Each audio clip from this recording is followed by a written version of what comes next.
everybody, welcome back to my channel. So today we're going to be talking about the next Big 5 trait on the list, which is conscientiousness. If you haven't seen my previous video about the Big 5 personality traits, please make sure to check it out before watching this video. It'll kind of explain more broadly what the Big 5 personality traits are, so it's good to watch before watching this one. So basically, the Big 5 personality traits are just the dominant paradigm within personality psychology when it comes to defining and understanding what personality really is. And within this series of videos, we're going through each of the Big 5 personality traits in order that spell the acronym OCEAN, and today's Big 5 personality trait is conscientiousness. But first, I'd like to go ahead and introduce myself. My name is Dr. Sherry Krasaniak. I specialize in social and personality psychology. My PhD is in experimental psychology, and here on my channel we talk about all things psychology. Right now we're talking about personality, but we're going to be getting into some other fun topics as well as the channel progresses. So if psychology is your cup of tea, if you're here to learn more about all sorts of different parts of psychology, then please make sure to subscribe. So kind of similar to my previous video on openness to experience, I'm going to be describing the trait of conscientiousness by using what we call facets. So depending on the measure of the Big 5 that you look at, the measure is just a fancy way of saying assessment, you're going to see different facets or subcomponents listed for each trait, which can get really confusing. So for the purposes of this series, like I mentioned in my last video, I'm going to be utilizing what's called the Big 5 Inventory 2, which to my knowledge is the most recently published version of a Big 5 assessment. And the facets for conscientiousness that the Big 5 Inventory 2 lists include organization, productiveness, and responsibility. So let's go through each of these in a bit more detail to give you an idea of what conscientiousness actually looks like. So let's start with organization. So somebody who is high in organization is, well, no surprise, they're going to be more organized. So they're going to be more systematic with their time, with their space. They're going to be more of a planner. So they're going to kind of structure out their day maybe. They might be the kind of person who has an actual planner. So they write out when they're going to be doing things and they structure out their day like that. They're going to keep things very neat and tidy within their home. And they're probably going to be pretty good at cleaning up after themselves. Next is productiveness. So somebody who is highly productive is going to be really good at just getting things done. They're not going to procrastinate. They're going to be good at kind of setting out these projects for themselves and actually accomplishing and finishing them, okay? So somebody who is highly productive will not be the kind of person who starts like several different projects and really love starting projects, but can't actually finish them, okay? They're really good at the follow-through when it comes to planning out things and managing their time. They also tend to be very efficient with their time, so it's not just that they get things done. They also get things done in a better way, I guess you could say, because they are so efficient, and they tend to work really, really hard at whatever it is that they do. And finally, we have the facet of responsibility. So somebody who is highly responsible, as the name would imply, is somebody that you can trust, somebody that you can rely on. So this is the person who you would depend on for a really important task. This is the person you would ask to look after your kids because they're reliable. You can trust them.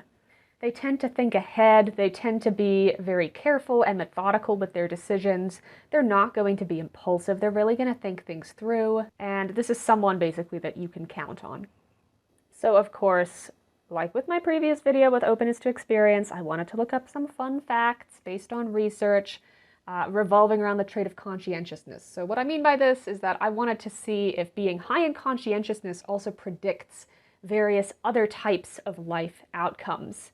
And just as a disclaimer, these are all correlational, okay, not causational. So when I'm talking about these relationships, I am not implying that conscientiousness causes you to have these various life outcomes. There is simply a relationship here, okay? So basically there's a very strong link between conscientiousness, so being highly conscientious, and having better job performance. Pretty much across the board, no matter what your job is, well, to a point, we're going to talk more about that. People who are more conscientious tend to do better at their work. They tend to excel more in their career, and kind of interestingly, they also tend to report more job satisfaction, which is kind of cool. Now, this is not always the case. When it comes to more creative types of professions where chaos is more embraced, then highly conscientious people actually don't do quite as well. But pretty much across the board, for the vast majority of jobs, if you're highly conscientious, you're probably going to do better at work. Also, more good news for people who are highly conscientious, because conscientious people tend to be more aware of things that they should be doing for their bodies to stay healthy. They do tend to be healthier individuals, so they tend to engage in more health-related types of behaviors like exercising, eating nutritious foods, socializing enough, right? So making sure that you're getting your daily dose of people, things like that. Conscientious people are aware that these things are good for them, and so they seek them out and they actually follow through and do them. And finally, conscientious people tend to have better relationships, possibly because these tend to be people that you can rely on and trust.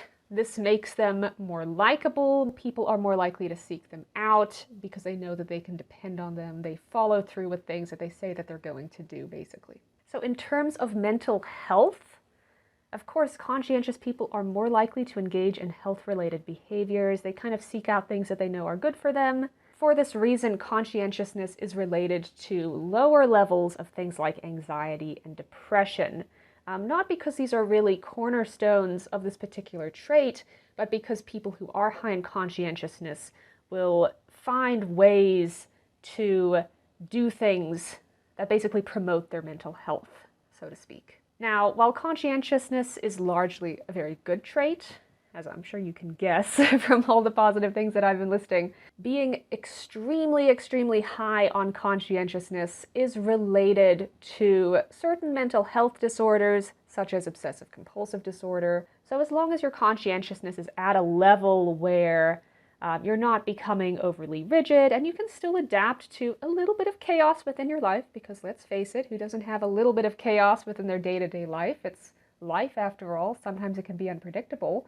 Then being highly conscientious is a very good thing. And then, of course, being extremely low in conscientiousness can also be a very bad thing for your mental health. And I'm talking about like exceptionally low levels where it's difficult for you to really manage anything about your time or about your life. And this type of person might find it very difficult to keep their life just in basic functioning order. So if you are somebody who's more organized, more reliable, more dutiful, someone who follows through with their plans, who's generally pretty neat and tidy, then chances are you're going to score pretty high on the trait of conscientiousness. But on the flip side, if you're somebody who's more messy, maybe has a lot of clutter in their home, maybe who's kind of forgetful with their appointments, maybe a bit of a procrastinator or even a bit chaotic with your life, you might score lower on this particular trait. But like with pretty much every personality trait, chances are you're going to score somewhere in the middle. So you may have really strongly identified with certain descriptions that I've been giving, but then not so much with others. And that could be an indication that you would actually score kind of somewhere more in the middle. So as I'm sure you can guess, my overall impression of this trait is that it is very positive to be at least moderately to highly conscientious. And number one, it's because conscientiousness does predict that really good job performance, so chances are you're going to do better in your job, you're going to be more likely to keep your job, which is really important. You're going to be better at staying on top of things and kind of managing the different aspects of your life, so not just work-related, but other parts as well. Conscientiousness helps with your relationships, so because people know that they can depend on you, they're going to be more likely to trust you, and you're going to have more of a chance to build those strong bonds. And then finally, conscientiousness is a great trait because it does predict better mental and physical health, because conscientious people, they want to take better care of themselves. So they seek out these various behaviors that they know will keep them healthy, and they actually do them. They actually follow through with them. But if you are somebody who is low in conscientiousness, it's not necessarily the end of the world. Conscientiousness is one of those traits that is very much built on habits. So if you are finding that you have just become way too messy, or you're becoming especially forgetful with your appointments or something like that, you can certainly start to kind of build up those habits that help you stay more organized on a day-to-day basis. So as long as your conscientiousness is somewhere at a level where you're comfortable with it, and it's not impeding your day-to-day life in some way, you're probably just fine. So that basically sums up the trait of conscientiousness. I hope you enjoyed this and you learned something. If you would like to take a measure of the Big 5 personality traits so that you can see where you score on conscientiousness as well as the other 4 traits, I have included a link in the description box down below for the Big 5 Inventory 2, which is the assessment of personality that I use to describe the facets within this particular video. And rest assured, this measure is completely free to take, so you don't have to pay any money or anything like that. And it is a scientifically validated assessment of personality that I myself have actually used within my research. So if you want to see more psychology videos from me, more about personality as well as other topics within psychology, please make sure to subscribe. If you like this video, give it a thumbs up and also ding that notification bell if you would like to be alerted as to when I upload videos in the future. Okay, so I think that's everything that I have for you. Thank you so much for watching, and I will see you in the next one.